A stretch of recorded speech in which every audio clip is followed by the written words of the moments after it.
Hi friends, welcome to Kannur vlogs. Today మా husband లేరనమాట. So chicken కోసం నేనే వెళ్తున్నాను లోకల్లోనే.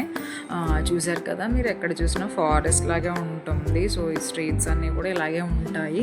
ఎక్కువగా ప్రతి ఇంట్లో banana trees, mango trees, coconut and more over మనకి పనసకాయ ఉంటుంది కదా. నాకు మన సైడ్ ప్రతి ఇంట్లో పనసకాయ చెట్టు అయితే నేను చూడలేదు, బట్ ఇక్కడ ప్రతి ఒక్కరింట్లో ఉంటాయన్నమాట. అలాగే నేను వచ్చిన కొత్తలో అయితే నేను ఇక్కడి నుంచి మా మమ్మీ వాళ్ళకి పనసకాయ అడిగి ట్రైన్లో కొరియర్ చేసేదాన్ని అనమాట. అంటే అక్కడ లేవని కాదు, ఇక్కడ మనకి ఫ్రీగా ఎక్కువగా దొరుకుతాయి అన్నమాట. ప్రతి ఒక్కరి ఇంట్లో ఈ ట్రీస్ ఉంటాయి కాబట్టి మనం జస్ట్ వెళ్ళి ఆంటీ ఒక పనసకాయ ఇస్తారా అంటే వాళ్ళు కట్ చేసి ఇస్తారు. బిగ్ వన్ ఫుల్గా, ఇక్కడ చెక్క అంటాం అనమాట. ఇక్కడ మీరు చూస్తున్నారు కదా, అందులో చూసారా ఒక చిన్నది. ఇక్కడ చిన్న పనసకాయలు వేరేగా ఉంటాయి, అలాగే పెద్దవి కూడా వేరేగా ఉంటాయి అన్నమాట. చిన్నవి కర్రీస్కి ఉపయోగిస్తారు. నాకు బేసిక్గా అలాంటి కర్రీస్ తెలీదు, బట్ మా హస్బెండ్ చాలా బాగా చేస్తారు. సో ఫైనల్గా నేనైతే కనుక చికెన్ షాప్ ఎక్కడ అని చూసుకుంటూ వస్తున్నాను, బికాజ్ నాకు ఈ ఏరియాలో తెలీదు.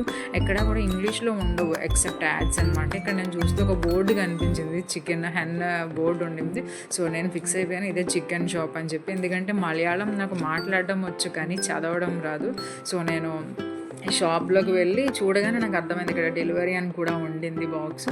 సో వెంటనే చికెన్ బోర్డు ఉంది కాబట్టి నేను వెళ్ళి చికెన్ షాప్ అతని దగ్గరికి వెళ్ళాను. ఇక్కడ అందరినీ కూడా మోస్ట్లీ అన్నయ్య అనడానికి చేటా అని అంటాం అనమాట. సో నేను ఆ చేటన్ దగ్గరికి వెళ్ళి చికెన్ తీసుకున్నాను అనమాట. చేటా చికెన్ ఎంత అవన్నీ అడిగాను.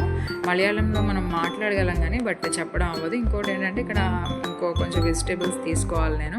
సో దానికోసం వేరే షాప్స్ కోసం వెళ్తున్నప్పుడు ఈ హౌసెస్ అన్నీ కూడా మీరు చూస్తే కనుక పైన ఒక వీ షేప్ ఉంటుందన్నమాట. ఒక ఏమంటారు, ఒక షెడ్లా వేస్తారు.